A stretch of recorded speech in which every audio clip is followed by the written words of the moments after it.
combo rooms on the original version of the game.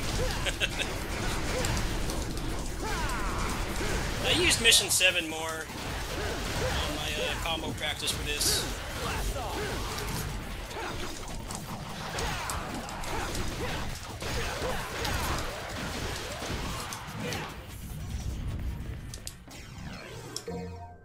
Alright, well, I'm gonna go ahead and stop there. I actually did get my Orochi 4 Ultimate Key today, so by the time that you guys see this, it should be sometime in the afternoon. I should have access to the game.